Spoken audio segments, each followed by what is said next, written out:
क्या डायबिटीज़ का मरीज इंटरमिटेंट फास्टिंग कर सकता है? क्या उपवास रख सकता है? अक्सर ये क्वेश्चन मरीज मेरे से पूछते हैं। देखिए, आपका जो भी डॉक्टर है, डायबिटोलॉजिस्ट है, उनका इंस्ट्रक्शन होता है कि आप अपनी डायबिटीज़ की दवाई समय पर लें, 3 टाइम भोजन करें, ब्रेकफास्ट, लंच, डिनर, और हो सके तो 3 साथ में मिनी मील भी लें, जैसे दोपहर में 12 बजे, शाम को 4 बजे और रात को सोने के पहले 10-11 बजे। मतलब आप दिन भर में लगभग 6 मील लें। ऐसा वो क्यों करते हैं? क्योंकि उन्हें डर रहता है कि कहीं जो वो दवाइयाँ दे रहे हैं डायबिटीज़ की, उसके इन्फ्लुएंस में आपकी ब्लड शुगर ज़रूरत से ज़्यादा नीचे ना चली जाए, क्योंकि ऐसी स्थिति में आपको पसीना आएगा, चक्कर आएगा, घबराहट होगा, आपकी तबीयत बिगड़ने का खतरा रहता है। और धीरे धीरे करके मरीज को इतना डरा दिया जाता है कि वो इंटरमिटेंट फास्टिंग, उपवास या मील स्किप करने के नाम पे इतना दहल जाता है कि वो सपने में भी सोच नहीं पाता।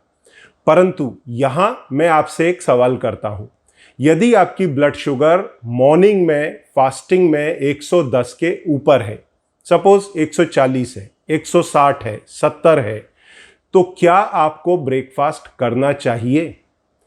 आप ब्रेकफास्ट क्यों करते हैं? कि आपको काम करने के लिए एनर्जी मिले, ग्लूकोज मिले या फैट मिले। परंतु आपके खून में ऑलरेडी ब्लड शुगर काफी बढ़ा हुआ है। फास्टिंग लेवल 120, 140, 160 है। तो अगर आपकी बॉडी को आपको एनर्जी देने के लिए ग्लूकोज लेना है, जरूरत है, तो आपके ब्लड से ले लेगी। अगर इंसुलिन रेजिस्टेंस के कारण ब्लड से ना उठा सके तो बॉडी के अंदर फैट है, फैट से भी वो आपको एनर्जी दे करके परफेक्ट सर्वाइवल दे सकती है। तो ऐसी स्थिति में यदि आप अपना ब्रेकफास्ट स्किप करते हैं तो over a period of time, दोपहर तक या शाम तक, आपकी ब्लड शुगर संभव है कि 100 के आसपास आ जाए या 100 से नीचे आ जाए।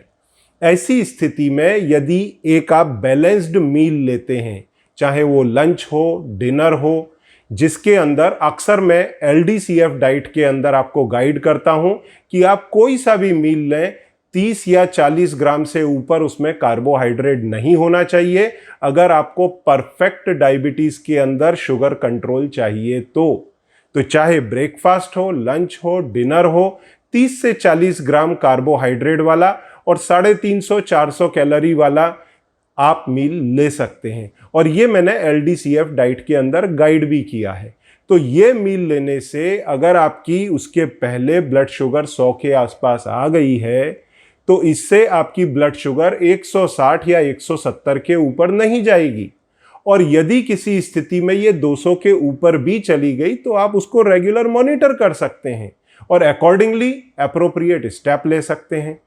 अब यहां पर मैं अक्सर मरीजों को बोलता हूं कि आप अगर परफेक्ट तरीके से अपनी दवाइयों के डोजेस को मैनेज करते हुए, रीशेड्यूल करते हुए आप फास्टिंग करते हैं समझदारी के साथ में या उपवास रखते हैं तो डायबिटीज के अंदर ये सब किया जा सकता है।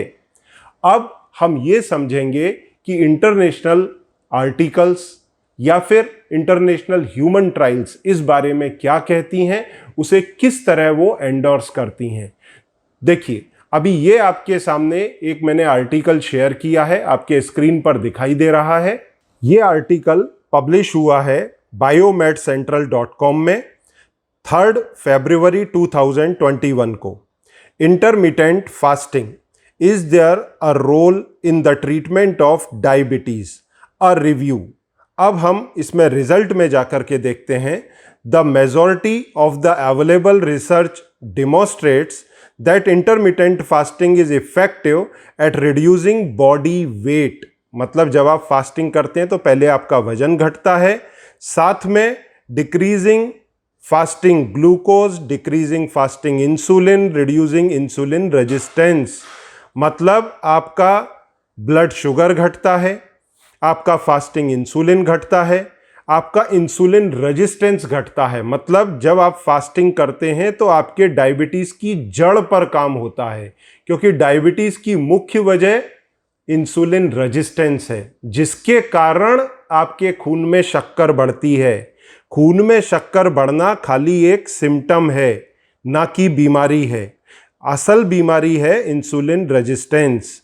तो उसके बाद में आगे लिखते हैं decreasing level of leptin and increasing level of adiponectin. मतलब आपके बॉडी में जैसे जैसे फैट घटेगा तो जो उससे हार्मोन बनता है फैट से, लेप्टिन और एडिपोनेक्टिन का अमाउंट बढ़ता है, जिससे आपके इंसुलिन की सेंसिटिविटी रीगेन होती है। आगे लिखते हैं some studies found that the patient were able to reverse their need of insulin therapy during therapeutic intermittent fasting protocol with supervision by their physician। मतलब जो सुपरविजन में ट्रायल हुई उसमें ये पाया कि कई मरीजों की इंसुलिन की रिक्वायरमेंट भी खत्म हो गई इस फास्टिंग को रखने से। तो जो बात मैं अक्सर वीडियो में बोलता हूं उसे ही ये लोग यहाँ एंडोर्स कर रहे हैं। आगे कंक्लूजन में लिखते हैं current evidence suggest that intermittent fasting is an effective non-medical treatment option for type 2 diabetes। मतलब दवाइयों के अपार्ट अगर आप डाइट करते हैं तो ये एक इफेक्टिव ट्रीटमेंट है आपके टाइप 2 डायबिटीज को ट्रीट करने के लिए। अब आगे हम आपसे शेयर करेंगे ह्यूमन ट्रायल का डेटा। देखिए आपके स्क्रीन पर दिखाई दे रहा है। ये ह्यूमन ट्रायल clinictrials.gov के अंदर पब्लिश हुआ है। Time restricted eating as treatment for diabetes mellitus. Time restricted eating means क्या? Intermittent fasting. अब इसके अंदर इन्होंने कंक्लूजन निकाला प्राइमरी आउटकम मेजर्स। इसके अंदर ये बताते हैं कि आपका HbA1c रिड्यूस होने लगता है अगर आप ये इंटरमिटेंट फास्टिंग करते हैं 3 महीने के लिए, 12 हफ्ते के लिए। तो सेकेंडरी आउटकम्स में ये लोग क्या बताते हैं? आपका ब्लड शुगर ग्लाइसेमिक कंट्रोल आता है, नंबर 1।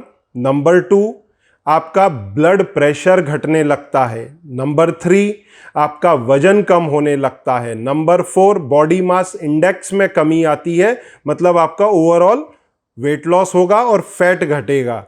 उसके बाद में नंबर 5 आपका वेस्ट सरकमफ्रेंस, कमर का घेरा कम होता है। लिपिड प्रोफाइल इंप्रूव होता है। ट्राइग्लिसराइड लेवल और कोलेस्ट्रॉल लेवल नीचे जाते हैं।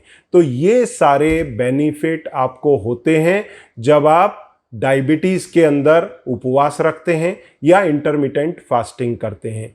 तो ये सारे बेनिफिट हैं जो मैंने आपको बताए, और इसको और अच्छी तरह समझने के लिए आप मेरा LDCF डाइट जो लगभग 1 घंटे का पूरा डिमॉन्स्ट्रेशन है वो आप सुन सकते हैं। वो वीडियो नेट पर भी अवेलेबल है, और अगर आपको उसके लिए चाहिए आप नीचे सबमिट करें, मेरे असिस्टेंट से मंगा करके ले सकते हैं।